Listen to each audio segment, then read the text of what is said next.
МВР нема одговор на прашањето на Алфа дали имаат сознание кој го следи кандидатот за председател на владеачката гарнитура Стево Пендаровски.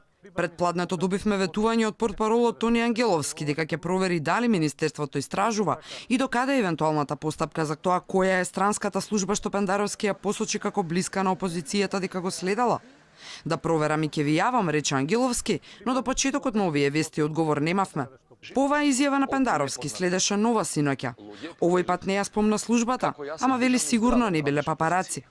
Дали станува збор за папараци или нешто сериозно? сериозно? И не, да станува збор за папараци би било во тој контекст и подоцна објавено. Значи не станува збор за тоа, меѓутоа само со кои се дружам, со кои се среќавам, го мислам дека е недозволено рецидиви, по мое длабоко уверување и според некои информации кои ги имам, рецидиви од претходниот режим, кои се дел од нив поврзани со една опозициона партија, да ги следат луѓето од сегашната власт и да го прават. Значи, тоа е влегување во приватност и во интима која не е дозволена. Како е возможно безбедносниот систем да не лоцира, односно да дозволи странска служба да следи кандидат за председател?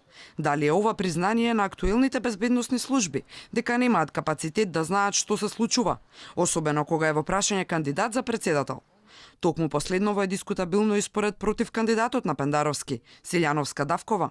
Се прашувам, ако некој кој рече си одраснал во безбедносните служби, ако некој кој бил национален советник за безбедност, дури на двајца председатели, се чувствува небезбеден, што да очекуваме ние, останатите против кандидати за председател на Република Македонија. Го охрабрувам да го пријави случајот, зашто сомнеш за следење во земја која што току не влегла во НАТО и очекува датум за преговори со Европската Унија е нешто што сите треба да не задумат. Лидерот на опозицијата пак побара Пендаровски јасно да каже за која служба се работи.